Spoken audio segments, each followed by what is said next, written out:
Welcome to everyone. My name's Laura Garrison-Brook. I'm happy you're here. And we are on contemplation number 7 from Atisha, who was an 11th century Tibetan monk. And Atisha has been guiding us through these contemplations, which, as I've said to you all, they're meant to be very life-affirming. By contemplating our death, we can live life more fully. That's our intention. So if at any moment you start feeling a little overwhelmed or this feels intense, just go ahead and turn the volume down and just do yoga. Do yoga with me and let things settle, and then come back if you like. Always taking care of yourself. I'm finishing off my left foot. Hey, Kato. Welcome. So today's contemplation is your loved ones cannot keep you from death. That was Karma. She just banged into the tripod. My blind and deaf doggy cruising around. She's cruising around. So come to the head of the mat, grabbing your blocks if you have them, and your strap if you have your strap. And feel yourself just rooting down here. Feeling the feet grounding down. I'm turning to face doll. Letting yourself just land here in your Tadasana. Feeling your feet rooting down, grounding down. Landing here in this moment, in this practice. Palms shine forward, a little bit of a bend to the knees, a tuck to the tail. Feel your strength and your solidity, your mountain pose. Close the eyes and take stock. How are you feeling? Without any judgment. And if you're comfortable, leaving the eyes closed, and inhale those arms out and up. Reach up. Stretch up, lifting up out of the waist, out of the pelvis. And then exhale and come on down, swan dive, forward. Forward fold. Soften those knees as much as you need to. Head hangs heavy. Maybe roll the head on the neck.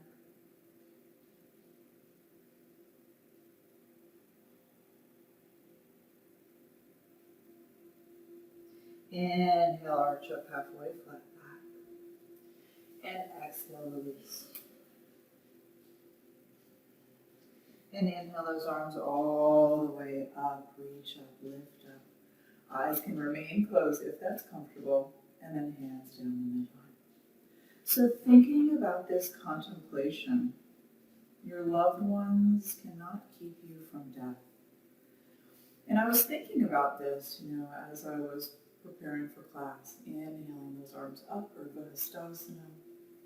And then exhale, dive down, soften those knees, head hangs heavy. And there's nothing wrong, and it's certainly understandable, hanging here in your Uttanasana, your forward fold. Inhale, arch up halfway, flat back, tailbone rises up. Exhale, hang heavy. And inhale those arms all the way up. Lift up, reach up. Exhale, hands to the heart space. It's understandable for us to turn to our family and our friends, right? When we're facing death. There's nothing wrong with that. Reaching those arms out. And let's really root down, a little bit of a soft bend on that right leg. Left leg goes out to the side. And then as you're ready, floating that foot up. Okay, you're going to feel an engagement through the hip flexor, through the glute. Breathing here. And this might be enough for you. Or if you'd like, you can start bringing the left knee to the right elbow. And then we inhale it out. Exhale, crunch. Do your best to not touch that foot down. Good focused gaze. So nice Ujjayi breath on the exhale. Exhale, crunch. Inhale, straighten that leg. One more. obviously balance here. And then sit. Now dive down. Soften those knees. And let's straighten the left leg. Bend the right knee and walk the hands towards the right. Right, stretching out the glutes, stretching out the back waist. Head hangs heavy. And then walk through center and go in the other direction. So now the right leg is straight. The left knee is bent. We're walking the hands to the left. And feel that gorgeous stretch through the low back. Another breath. And then come through center. Soften those knees. And inhale it up. Stretching the arms up. Reach up, lift up. Hands together down the midline. And now we're going to root down into that left leg. A little bit of a bend to the knee so we're not hyperextending the knee. Right leg goes out to the side. Arms reach up. And just this balance might feel like plenty for you. Okay, breathe in here. And if you'd like, you're going to crunch it in. Exhaling. And then inhale. And you might notice that there's quite a difference between one side and the other. Try not to touch the foot down if you can. If you need to catch your balance and touch the toes down, then do it. Whoop. And if you fall, that's fine. Catch yourself. It's all good. And if you fall, take a breath, get rooted again, and then continue. 2 more. So we're exhaling as we crunch. We're inhaling as the leg straightens. Last one. And then again, feet come down. Inhale, reach up. And exhale, dive down, coming down into your forward fold. So what's interesting about death, and when we turn to loved ones, is sometimes, not always, but sometimes, their drama layers upon your life in a way that makes things more challenging, right? Because all of a sudden, inhale, you're not only internalizing your suffering, but you're having to deal with theirs. Exhale down. And step those feet back. And one of the ways I've heard about grieving, which I think is really powerful, pressing hands into the mat, breathing here in your plank, is if you want to think of, like, you want to envision like a piece of paper and place the person who is dying right at the center, like they're a dot, right? And then close to that person, come on down, knees, chest, chin, Ashtanga Pranam, is their significant other. And ground those hips, hands under shoulders, inhale, lift. And exhale down. Inhale, lift. Exhale down. And then a little bit farther out. So you want to kind of think of this as like, almost like concentric rings. Like dropping a pebble in the pond, right where the person who is dying is.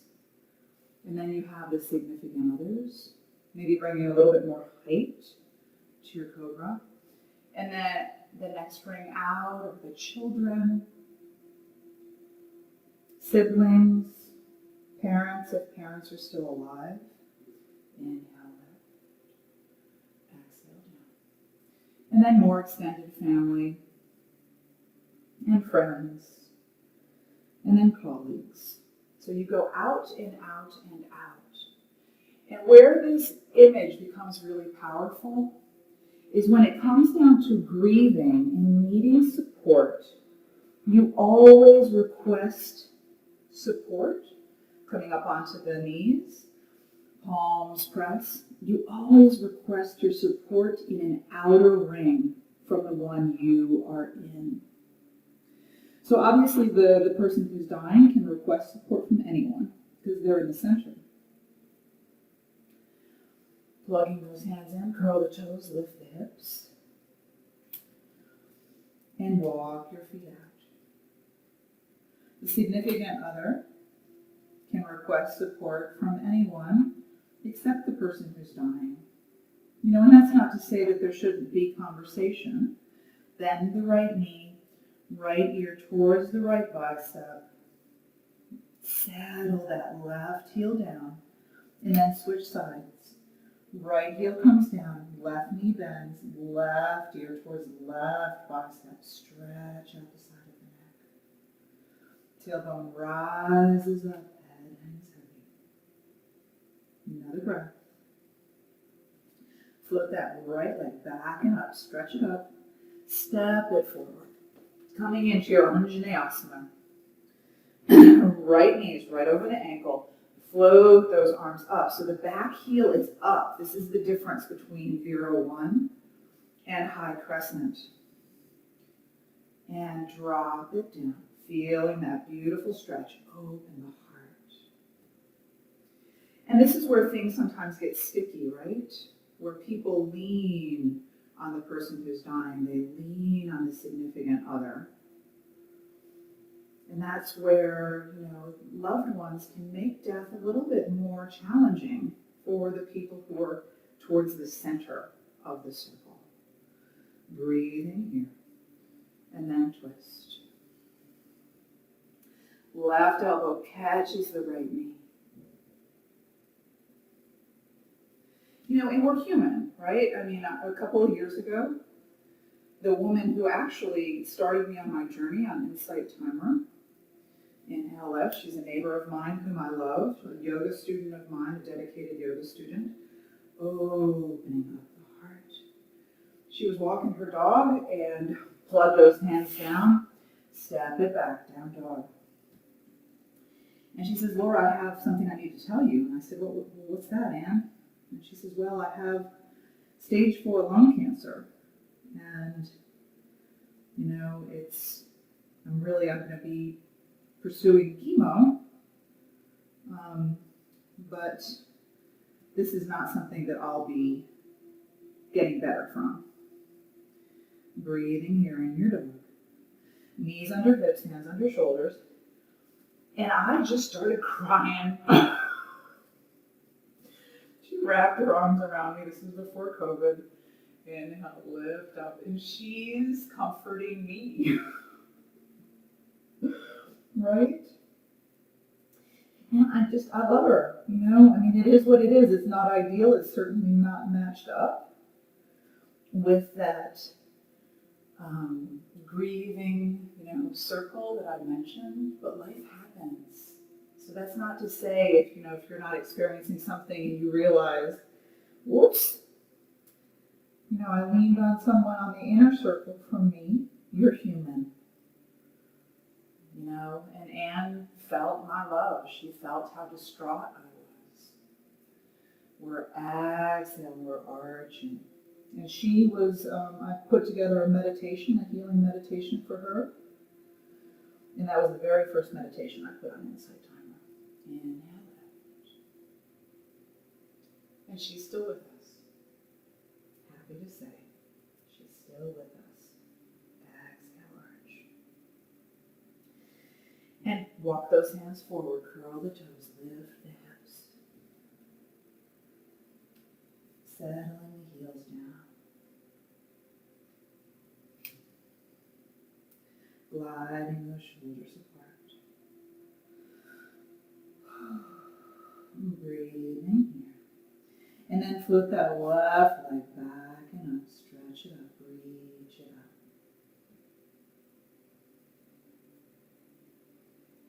And step it forward, coming into your Anjaneyasana on this side. High crescent. So feet are hip width apart. The heel is up. The left knee is over the ankle. Take your time.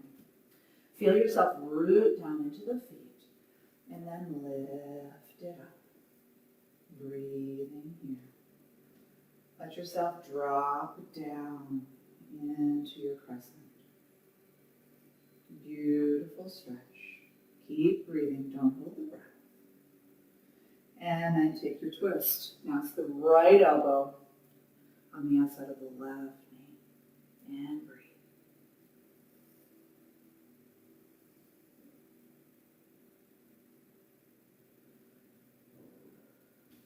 So when thinking about this contemplation,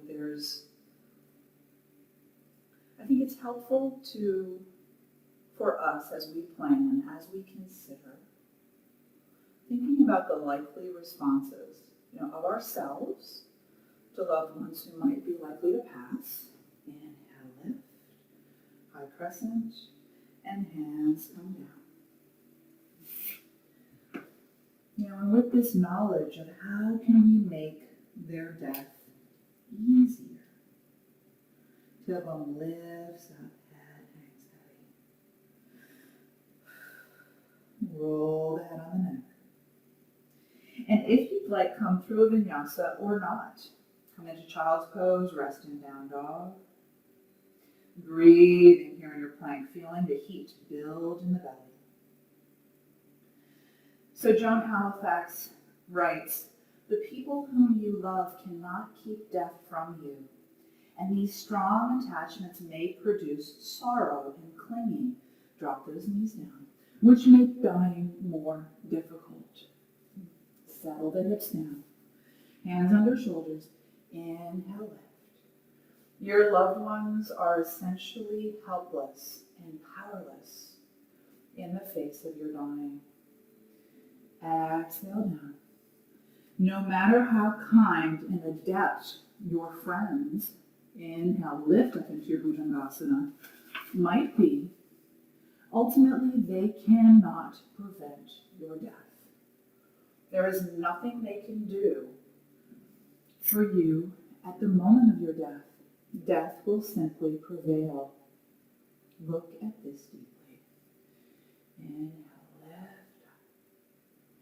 And exhale, come on down. Inhale, lift. And these contemplations of death, the thing that, reach the hands forward. Press the hands down, hips over knees. We're contemplating death in order to transform our lives so we can live full lives. So we can take stock of the shape of our lives now. Plugging hands in. So we have the opportunity to address things that maybe are a little bit off. Walking your feet out. Settling one heel down and then the other. Because all of these contemplations are about experiencing a graceful death. Tailbone rises and the heels come down. Head hangs heavy. Another breath. Float that right leg back and up. Stretch it up. And then bring the knee in towards the nose. Inhale that leg up. And exhale, knee across the body on a diagonal. Inhale that leg up. Exhale, right knee towards the right elbow. And inhale that leg up. And then bring that leg across. So the long edge of the foot is parallel to the long edge of the mat. Both hands underneath the shoulders. This might be sufficient for you. This is fallen triangle. Okay? Breathing here. Squeeze the inner groin. And if you'd like, you can run your hand, place your hand underneath the face and come on to the long edge of the back foot. And waterfall that arm over, breathing here. And if you're like, nope, this doesn't work for me, then come back into fallen triangle. Okay? And then bring the knee in. Set those hips, the feet down. Widen the knees. And sit back. Child's pose. Breathing here. Let the body relax.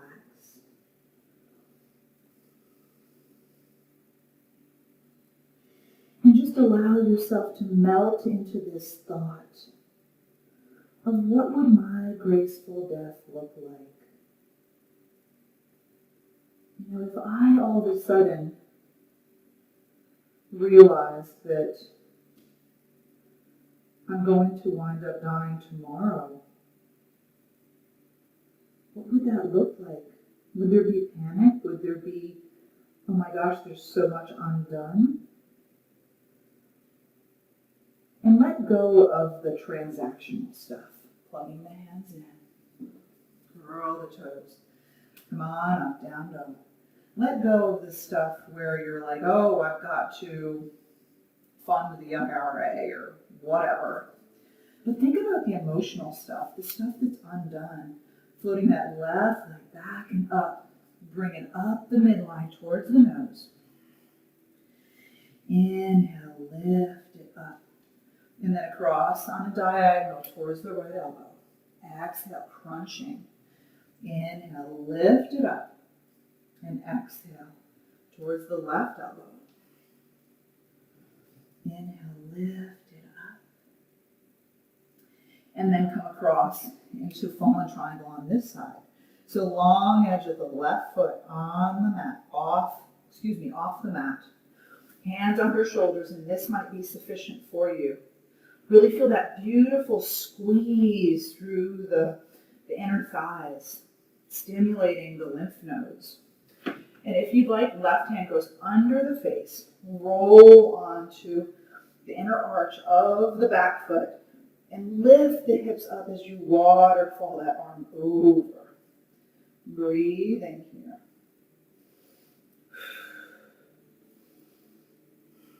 Another breath. And roll it down. And bring the feet back into down dog. Tailbone lifts up. And again, come into child's pose. Palms can be up.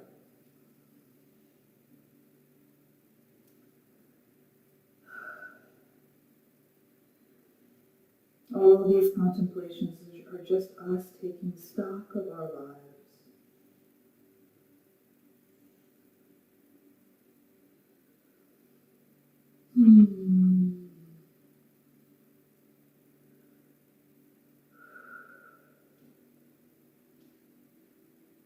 Another breath. And then roll those hands down. Plug the hands in, curl the toes, lift the hips. Tailbone rises up and the head hangs heavy. Roll the head on the neck. Float that right leg back and up. Stretch it up, reach it up. Step it forward, 0-1. Float it up. Beautiful open heart.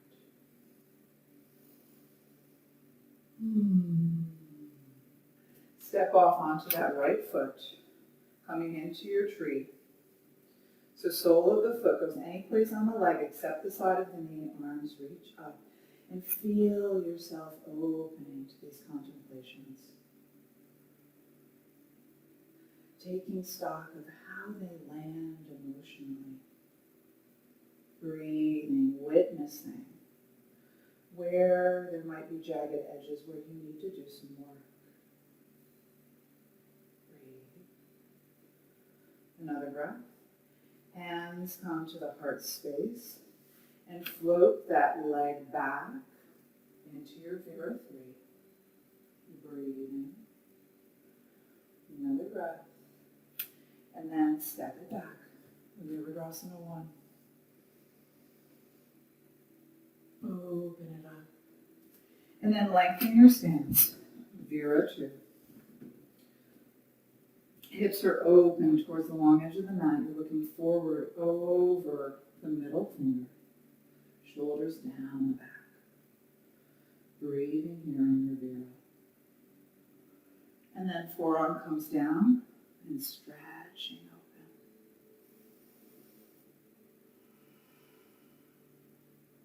Tuck that right hip underneath. And float that arm down and around and come on up.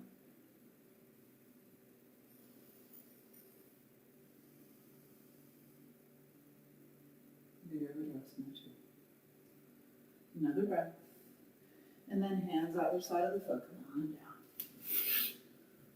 Walk your dog out, settling one heel down and then the other. Tailbone rises up. And drop those knees. Hands under shoulders, knees under hips. Inhale, lift up. Cow pose, Uttanasana. Exhale, arch. Marjarasana, cat. Breathing into the back part. Closing the eyes, going inside.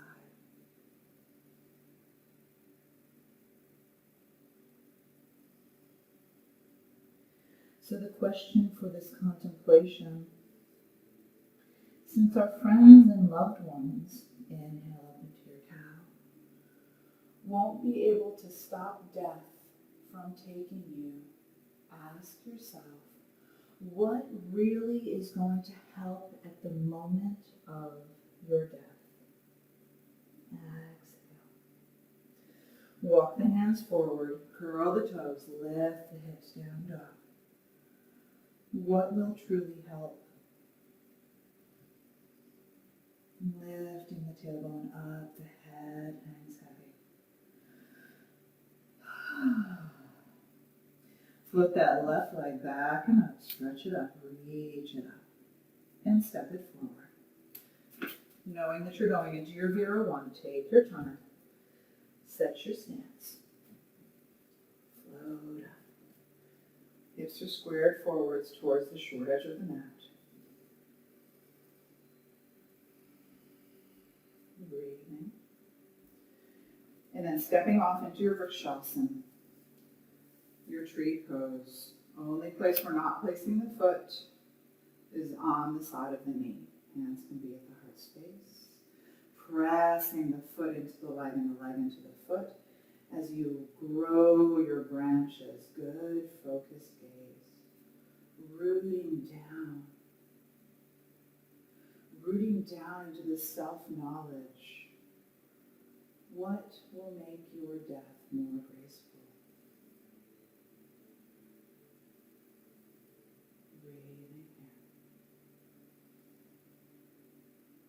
here. And then hands come together down the midline in Anjali Mudra. Right leg reaches back into your Vera 3. Smoothly, hopefully you don't drop it down like I did. And then step it back, Virabhadrasana 1. It's all good, right?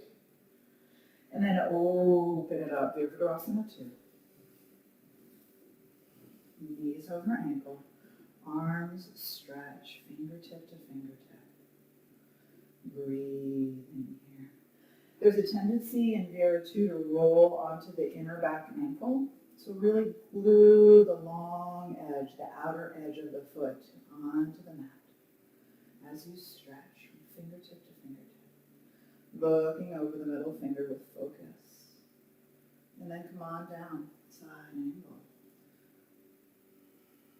Forearm on the thigh, or you can drop the left hand down to the inner arch of the left foot, if that's your side angle. Another breath, and float that arm down and around. Come on up. And hands either side of the foot, come on down. Walk your dog out.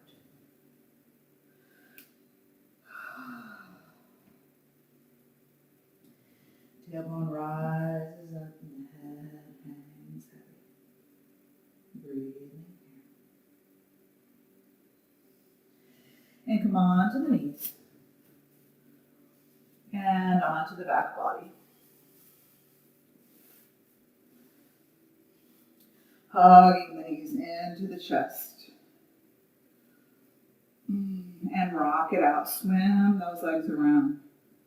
So we're going to do a Kundalini Kriya, which uses Kapalabhati. Kapalabhati is the skull shining breath. And Kapalabhati is not recommended for people who have high blood pressure or are pregnant. So if you're pregnant or you have high blood pressure, I recommend maybe you do some cat and cow, or you do legs up the wall pose, or do something that feels like it's better suited to your body.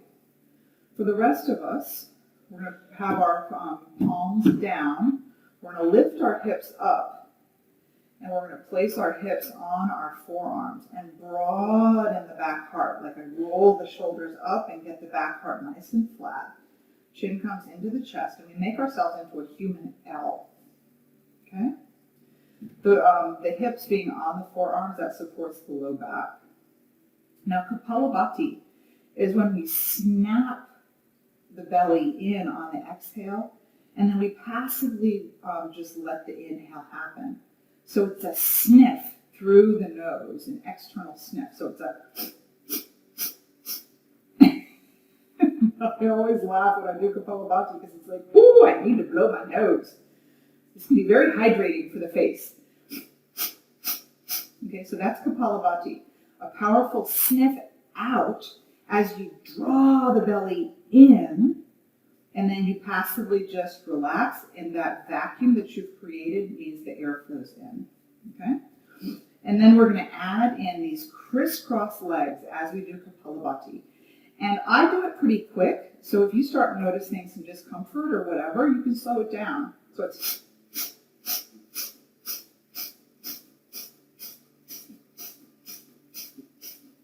do another 3.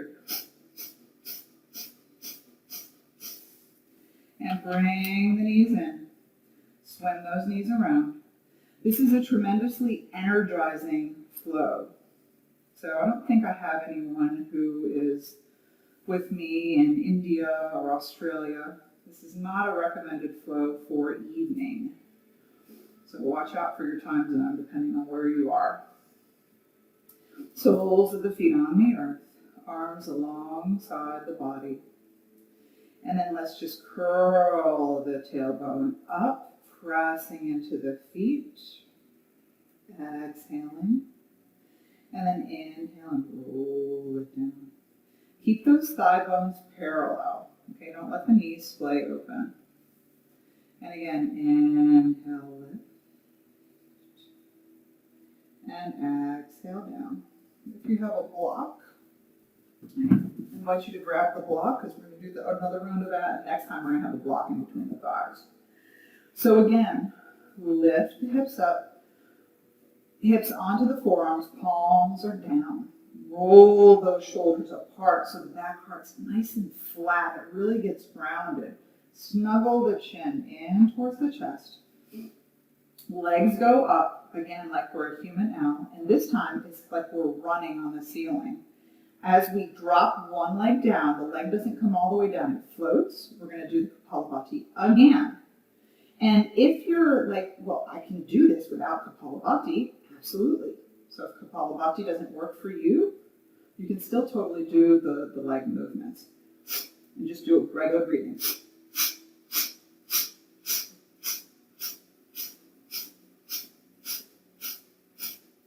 And I'm going to keep going for another 10 or 12 breaths. So if you're like, that's enough, then stop. Stop when you're ready.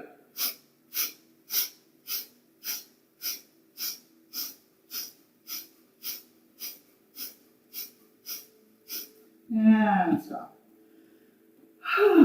Right? Are you feeling warm? Yeah. Arms are out, palms are up, windshield wiper the knees to the right as you look to the left. Inhale those knees up, go the other direction. So good, right? You're like, yeah, so good when you stop. Block between the thighs, legs up. Squeeze the block.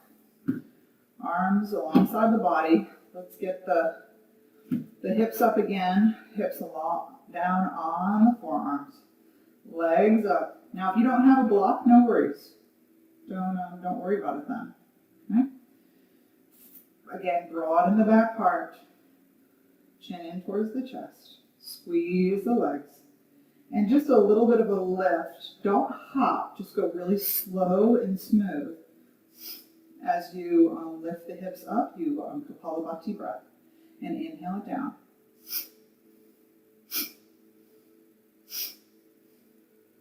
And if you notice that you're kind of jumping around, slow it down.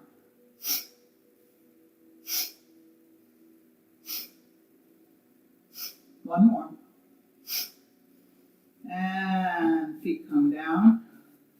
Set the block aside. Windshield wiper those knees. Whew. Other direction.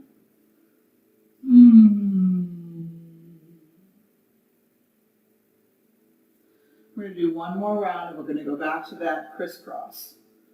The Xing, like back and forth, back and forth. Okay? And if you feel like, nah, I'm done, well, then just lie in Shavasana. This is your practice. Always listen to your body. I'm just your co-pilot here. Okay? You can always decide whether you add in or not. So if you're adding in, forearms down, palms down, roll those shoulders up so the back part gets nice and flat, and then bring the shoulders down. Chin in towards the chest, legs come up, and Kapalabhati or not, depending on your body, we're going to crisscross the legs. And I'm going to do this for a little while, so if you feel like you want to be done before I am, come on down.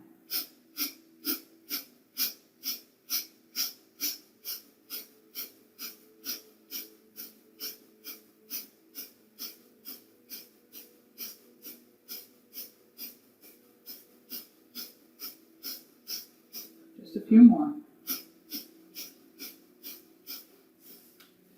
Yay. We're done with that. Swim those knees around. Hug those knees in. And feel yourself dropping into stillness after such vigorous activity. That's the beauty of yoga. Drop the knees to the right as you look to the left. This is one of the most powerful lessons we can learn on the mat, is how to smoothly transition from effort into ease.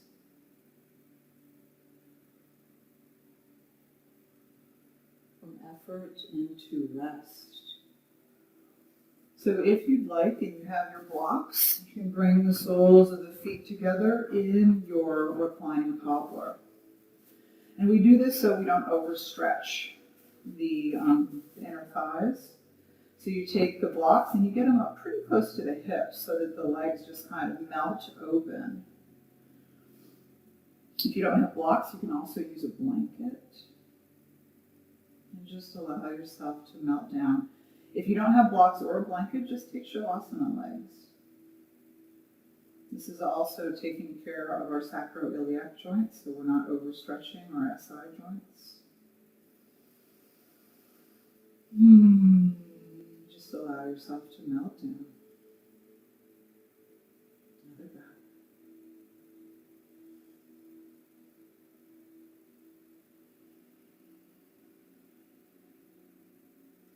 And asking yourself again the question, setting the blocks aside. Asking yourself again the question, if my loved ones in my family draw the right knee into the chest, hug it in, aren't going to be able to keep me from death, what can help ease this transition? So we're exhaling as we look over the right shoulder, exhale the right knee to the left, really wringing out the body. Inhale that knee into the chest. And exhale the leg long. Arms can stretch overhead if that feels good. And then bring the left knee into the chest. Inhaling. We always inhale the knee in. And we exhale on the opposite movement. Exhale.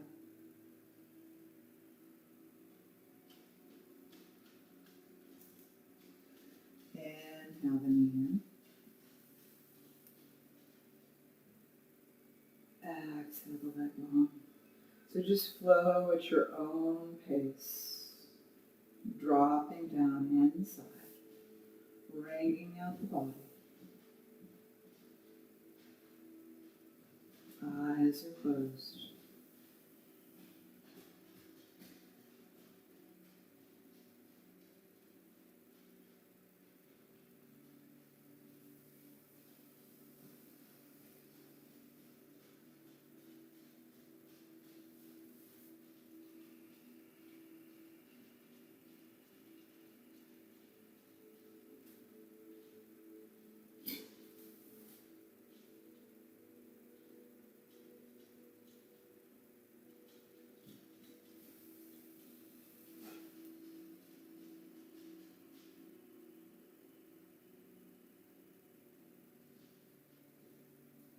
A nice ujjayi constriction to your exhale. Big, full belly breaths on the inhale. So that you're pressing the leg into the belly. It's really detoxifying for the internal organs to get this kind of a massage. Let's do one more on either side.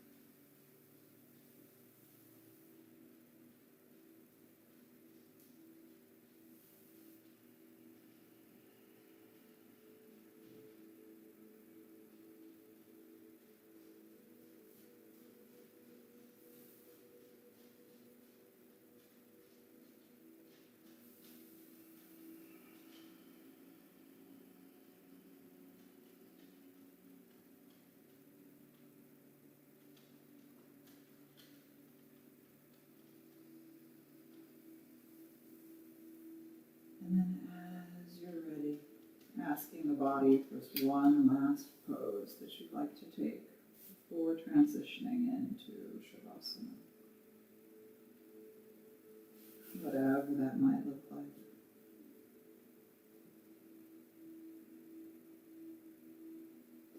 And then just allow yourself to melt down.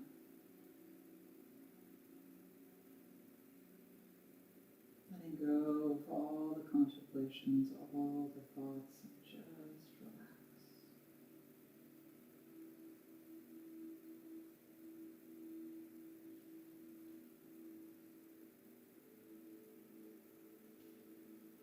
Feeling Mother Earth holding you up.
So today's poem from Dana is titled Yoga.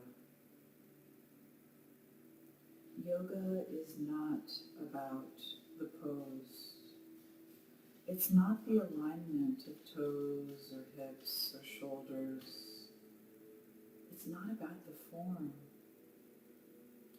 Yoga is an invitation to explore, not a command performance. It speaks the language of the soul. In the flow of breath and motion, yoga coaxes. Yoga coaxes us from the confines of the known across the silent threshold into vastness. Yoga is the union of prayer and movement, guided from inside. It is healing and the joy of saying yes to life. Breathe, relax, and feel the body receive its own truth. The seed of freedom flowers within each of us whenever we are open to what's real.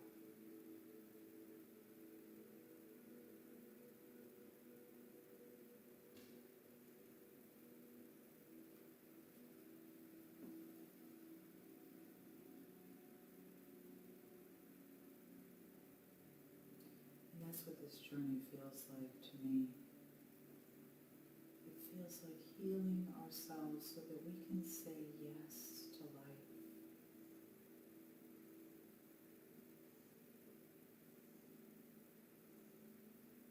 We say yes to life so that when death comes calling, we're okay with going because we know that we've lived. We know that we've connected to our truth.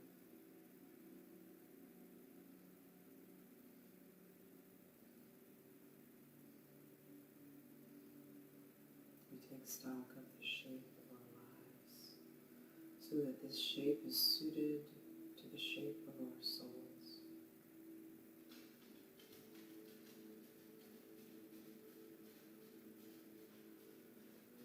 Breathe in here. And then as you're ready, with no sense of hurry, just bringing movement back into the body, whatever that movement looks like.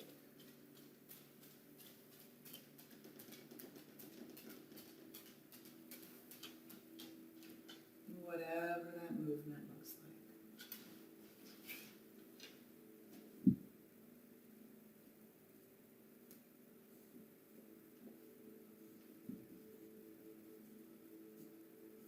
And then with no sense of hurry, rolling over onto the right side, cradling the heart.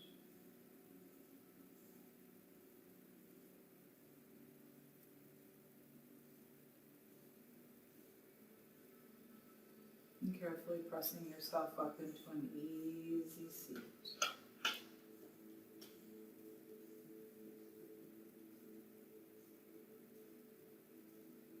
Bringing the hands to the heart space. Taking a nice big inhale. Let's ohm out together.